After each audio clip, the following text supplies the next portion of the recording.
ہم سب کو معلوم ہے کہ ابھی حال ہی میں ایک ممتاز شاعر ہمارے درمیان سے رخصت ہو گئے۔ انتقال اگرچہ قدرت کا قانون ہے اور سب کو ایک نہ ایک دن باری باری سے رخصت ہونا ہے، اور ہم یہ بھی جانتے ہیں کہ ہماری ابدی زندگی اور حقیقی زندگی موت کے بعد ہی ہے۔ پھر بھی اس دنیا کے چھوٹنے کا رنج و ملال ہر آدمی کو ہوتا ہے، اور ہمارے بشیر بدر سے کوئی رشتہ داری نہیں تھی یا کسی دوسرے طرح کے تعلقات نہیں تھے، بلکہ ہم جیسوں کی ان سے شناسائی بھی نہیں تھی، لیکن ادب کے حوالے سے جو ایک تعلق رہا ہے، یقیناً جب اس طرح کی موت ہوتی ہے تو باعث رنج و الم ہوتی ہے۔ میں نے بشیر بدر کو بہت کم پڑھا تھا، اور اس کے باوجود کچھ ایسے اشعار تھے بشیر بدر کے جو مجھے یاد تھے۔ ان میں کچھ ایسے اشعار بھی تھے جو ہمیں یہ معلوم بھی نہیں تھا کہ یہ بشیر بدر کا شعر ہے، بعد میں معلوم ہوا۔ ابھی حال ہی میں اسی مہینے میں 10 تاریخ کو دوردرشن نے بشیر بدر پر ایک پروگرام کیا ان کی یاد میں، جس میں گفتگو کے لیے مجھے مدعو کیا گیا۔ تو اس بہانے میں نے بشیر بدر کو دیکھا، انہی کتابوں کو دیکھا۔ ایک دو باتیں بشیر بدر کے حوالے سے بہت اہم ہیں، اور یہی باتیں بشیر بدر کو ایک اچھا فنکار اور شاعر بناتی ہیں، اور انہی باتوں کی وجہ سے وہ بشیر بدر مقبول بھی ہوئے۔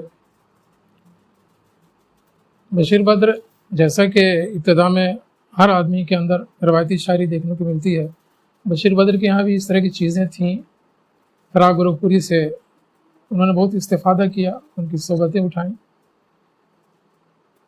بشیر بدر نے خود ایک واقعہ بیان کیا تھا، مجھے یاد آ رہا ہے کہ فراق گورکھپوری کے پاس وہ بیٹھے ہوئے تھے اور بشیر بدر کوئی شعر گنگنا رہے تھے۔ یہ سننے کی کوشش کر رہے تھے کیا گنگنا رہے ہیں۔ پھر انہوں نے پوچھا، بشیر بدر نے فراق گورکھپوری سے پوچھا کہ آپ کیا پڑھ رہے ہیں؟ انہوں نے کہا کہ میں پڑھ رہا ہوں تحد نظر شہر خموشاں کے نشاں ہیں، اللہ مسافر کی کہاں شام ہوئی ہے۔ یہ میر کا شعر ہے، میں نے میر کو 20ویں بار پڑھا ہے، لیکن یہ شعر کبھی میری نظر سے نہیں گزرا۔ بشیر بدر نے کہا کہ جناب یہ شعر تو میرا ہے، اور میں نے فلاں کو رات سنایا تھا، اس نے آپ کو بتایا ہے۔ تو فراق نے بہت ڈانٹا، کہا کہ آج کا شاعر کوئی ایسا شعر کرتا ہے، تحد نظر اور شہر خموشاں، کون سمجھے گا اس کو؟ تو بشیر بدر کا اپنا بیان ہے کہ میں نے اس دن سے تہیہ کیا کہ میں شاعری نہیں کروں گا، اس لیے نہیں کروں گا کہ جب زبان میری اپنی نہیں ہے تو شاعری کرنے کا کیا فائدہ ہے۔ لیکن ہم نے غور کیا اس شعر پر کہ اس کے دوسرے مصرے میں بشیر بدر موجود ہے، جب وہ کہتا ہے کہ اللہ مسافر کی کہاں شام ہوئی ہے۔ بشیر بدر نے شاعری نہیں چھوڑی، لیکن پہلا مصرع اس نے ترک کر دیا، اور دوسرے مصرے کے جو الفاظ، جو انداز، جو اسلوب تھا، اسے بشیر بدر نے اپنا لیا۔ بعد کی شاعری میں ہمیں یہی دیکھنے کو ملتا ہے کہ بشیر بدر نے جو کچھ کہا وہ ان الفاظ میں ادا کیا ہے کہ ایک عام آدمی جو پڑھا لکھا نہیں ہے وہ بھی بشیر بدر کو بخوبی سمجھ جاتا ہے۔ دوردرشن کے پروگرام میں جو ریکارڈنگ کرنے والے یا دوسرے عملہ وہاں موجود تھے، بشیر بدر سے بہت متاثر تھے، حالانکہ اردو وہ نہیں جانتے تھے، لیکن بشیر بدر کو دل سے چاہ رہے تو مجھے اندازہ ہوا، گفتگو کے دوران انہوں نے بتایا، بہت خوش تھے اس پروگرام سے۔ تو بشیر بدر کی یہ خوبی ہے، اور ہم سمجھتے ہیں کہ انہی باتوں کی وجہ سے بشیر بدر یاد کیے جائیں گے کہ ایک تو انہوں نے انداز پیدا کیا، ایک اپنا لفظیات کا انتخاب کیا، عام فہم لفظیات کا، اور دوسری بات بشیر بدر کے یہاں یہ بھی ہے کہ جو روایتی باتیں تھیں اس میں بھی ایک تنوع پیدا کرنے کی کوشش کی۔ مثال کے طور پر وفا کے لفظ لے لیجئے، وفا اور بے وفائی ہماری اردو شاعری میں شروع سے چلا ہے اور بہت کچھ اس حوالے سے ملتا ہے، لیکن بشیر بدر نے ایک نئے انداز سے اس کو پیش کیا، کچھ تو مجبوریاں رہی ہوں گی، یوں کوئی بے وفا نہیں ہوتا۔ تو بشیر بدر کی یہ خوبی رہی ہے، یقیناً ان کا جانا ہمارے لیے افسوسناک ہے، اور ہم آج کے اس پروگرام میں ان کے لیے دعا گو ہیں کہ اللہ مرحوم کی مغفرت فرمائے اور جنت نصیب کرے۔ بہرحال اس تمہیدی گفتگو کے بعد میں چاہوں گا کہ ہمارے شرکا بھی بشیر بدر کے حوالے سے دو چار جملے اور الفاظ جو ہو سکے وہ کہیں، تاکہ اس حوالے سے ارباب قلم کے تعلق سے بھی